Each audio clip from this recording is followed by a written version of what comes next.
Cheikh Yérim Seck mii bi ñuy saaga Ousmane Sonko ak di xas Ousmane Sonko kan moo leen doon fay ngir ñu koy def loolu nag Cheikh Yérim Seck moo ma ko xalaatloo sérieusement moom moo ma xalaatloo ni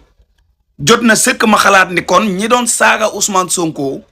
ak ñi doon xas Ousmane Sonko dafa am ñu leen daan fay te bokkoon ci nguurug Macky Sall ngir ñu doon def loolu. li tax ma ne Cheikh Yérim Seck moo ma ko xalaatloo mooy démb dama seetaan Cheikh Yérim Seck muy expliquer ni dafa am benn ministre Diomaye président Diomaye Faye bu jigee président Diomaye Faye buy fay ay nit ngir moom ñu koy saaga moom Cheikh Yérim Seck ak di ko sosal mu dem ba yegg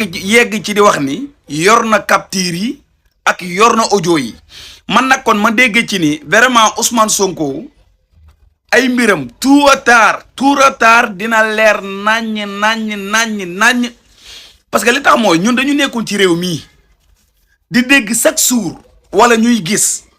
ku ci mel ni Cheikh Yérim Seck ku ci mel ni yeneen médias yi yeneen journalistes yi chaque jour ñuy toog ci plateau yi ñii bu ñu saagawul Ousmane Sonko ñii ñu ngi koy xas wala ñu ngi koy sosal te jamono booba werante amul woon ci ni moom nguurug Macky Sall moom tout le moyen yoroon na ko ngir xeex ko ak Ousmane Sonko moo tax façon diabolisation bu ne def nañu ko ngir moom bépp nit bu ñu gis ni peut-être xañ na boo waxee ñaari nit diglu la soo gëmul sa bopp dinañu jaar ci yow ngir man di wax Ousmane Sonko lu ñaaw wala di ko waxal donte xamuñu ko loolu nag man li tax ma gëm ni kon ñooñu dañ leen daan fay mooy Cheikh Yérim Seck mii nga xamee ne dafa bokkoon ca jamono booba te ña daan xas Ousmane Sonko ak ña nga xamee ne lépp lu ñu musaana xam wala lu ñu musaana xam ne suñu ko waxee ci Ousmane Sonko nit ñi weddi ko jamono booba dañu ko daan wax Cheikh Yérim Seck mi bokk na ci ñi ko daan wax léegi moom man li ma koy laaj mooy comme dafa may ministre yu ñuy fay ca jamono booba moom kan moo leen daan fay ngir ñu daan wax Ousmane Sonko kan moo leen daan fay ngir ñu daan wax Ousmane Sonko lu ñaaw parce que bu ñu fàtte ni du gis nga wax naa ko waxati ko mooy kalaasu Cheikh Yérim Seck gii yéen ci yéen patriotes yi nga xamee ni yéen a gis tey Cheikh Yérim Seck di toog di wax ni Ousmane Sonko dafa mën a politique wala Ousmane Sonko dafa bëgg réew mi ngeen foog ni Cheikh Yérim Seck li muy wax dëgg la ci moom wala dafa bëgg Ousmane Sonko yàlla xam na ni yéen a ngi nax seen bopp daray Ousmane Sonko intéressé wu ko daray bëgg réew mi baax intéressé wu ko Cheikh Yérim nit la koo xamee ni businessman bu amul matière xam nga yenn saa nga gis nit koo xamee ni dan naan la businessman la nga ne lan lay business ñu ne ay oto kii ñu ni businessman la ñu ni leen lan lay business nga ne ay téléphone mais Cheikh Yérim Seck businessman la boo xamee ni 4 doom lay business ak la mu jotoon a am ci crédibilité bu njëkk la doon business Cheikh Yérim Seck diplôme yu muy wax ni am na ko ci journaliste mu lay businessal loolu kese la mais du leneen moo tax c'est-à-dire que yéen bu ngeen sax bàyyi xel ci li muy wax bu ngeen ci sax bàyyi xel mais en tout cas Ousmane Sonko moom yàlla dimbalee na ko noo xamee ni mboolem ñi ko daan ŋàññi démb te daan wax ci moom lu ñaaw ak di ko sosal tey jii ñoom ñoo nekkat ci penc mi di wax wala di wonewaat luy won nit ñi ni leen la ma doon wax ci Ousmane Sonko du dëgg waaye dan ma ko doon waxloo loolu moom mooy li nga xamee ni moom moo dëgg moo am parce que nag jàpp naa ne même bu fekkee ni dafa ministre Diomaye buy fay ay nit ngir ñu saaga Cheikh Yérim wala ñu xas ko loolu moom ku ko bëgg ci réew mi ca ña ngay dem mooy ca naataangooy Cheikh Yérim ya ña nga xamee ni yow leer na leen ni ñii ñoog Cheikh Yérim ñoo àndoon daan def mission boobu démb wala bërki démb yow soo bëggee tey ku xas Cheikh Yérim te ñooñu rek nga mën a dem parce que da nga xam ne yow lii nga bëgg ñee rek ñoo ko man kon jàpp naa ni Cheikh Yérim Seck li mu wax démb ci émission bi li muy gën a confirmer koy Ousmane Sonko ñaka daan xas ñaka daan saaga ñaka daan waxal lu ñaaw waxuñu woon dëgg waaye dafa am ñu leen ko doon wax loo ok. mais peut-être ci beneen angle sorantewul nag mais boo xoolee ñi taxoon ñuy xeex yu métti yi place de l'Obélisque ba ay bakkan di ci rot bu ñu demee ba ñu jëlee ñi ñu doon xeex tey boo jëlaatoon équipe campagne yu Abdoulaye Wade bu 2012 nga comparé ko équipe Macky Sall tey doo ci am quasiment différence bu mag kon bu fekkee ne nit ñi dañuy xeex pour démocratie mu am ñi ciy dee te ñi ngay wàccee balaa mandat bi di jeex daanaka bu xoolaate ci même camp sax mën na jël le même directeur de campagne du Wade bu 2012 kon nit ñi à un moment. léegi man sama problème mooy que Bassirou Diomaye Diakhar Faye li mu doon wax Macky Sall li nga xamante ni moom la doon accuser Macky Sall actuellement nii Bassirou Diomaye Diakhar Faye moom loolu lay def mooy que ay nit nekk ci nguur yow d'accordoo ci seen doxalin nga ñëw xeex leen ba ñu jugee fa yow nga gañe réew mi yow mais yow ñi nga doon xeex démb ñooñu ngay jëlee tey ñëw teg ci sa wet pour ànd ak ñoom gouverner moo tax dañ naan qui est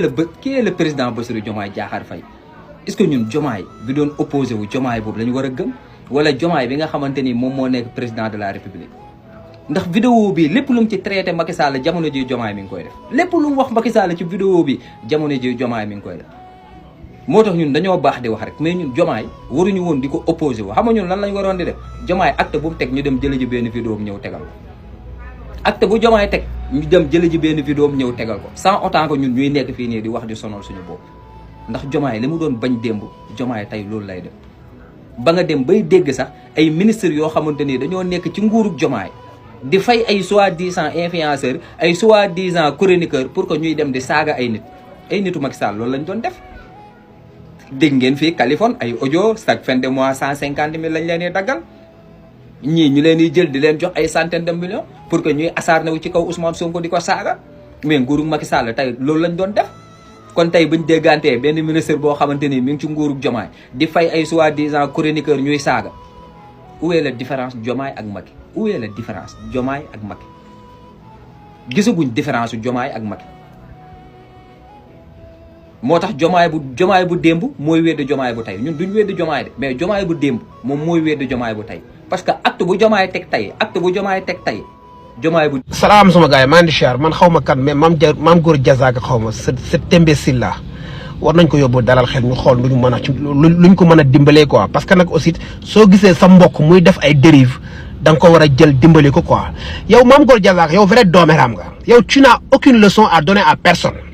yow boo taxawee naan dette cachée amul donc Sonko dañ ko war a poursuivre yow poursuivre sa baay moo gën a yomb ak sa ndey moo gën a yomb poursuivre Ousmane Sonko yéen vous êtes que des imbéciles yéen amoo leen fu ngeen mën a génnee que ni Ousmane Sonko daf leen wax ni leen dette cachée bi ça n'existe pas yéen ay doome xaraam ngeen wala yéen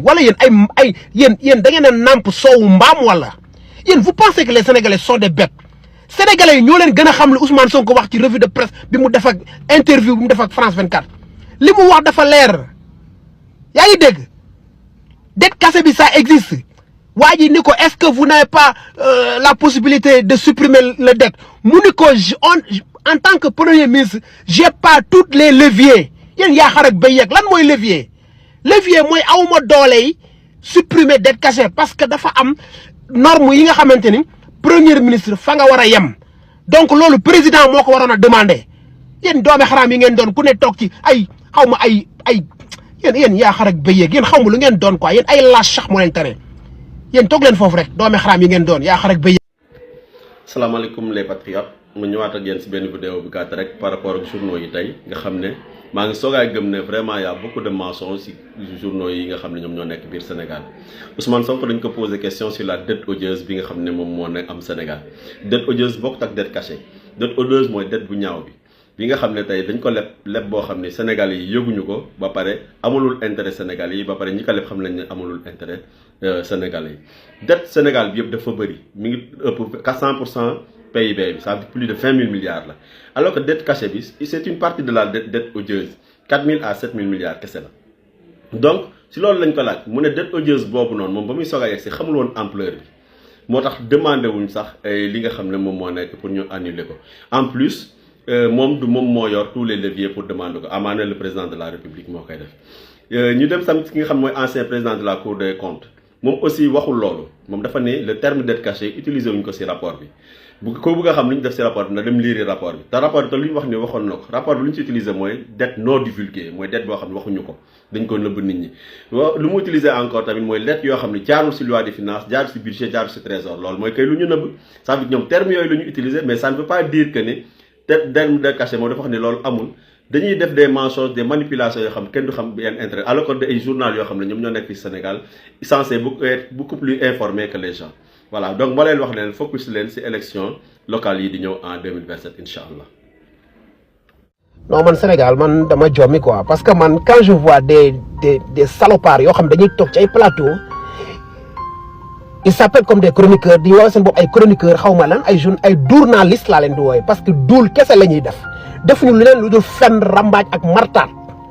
yéen bu ngeen toogee ci kanam plateau yi naan Ousmane Sonko nee na dette bi existé wul yéen a mën a fenn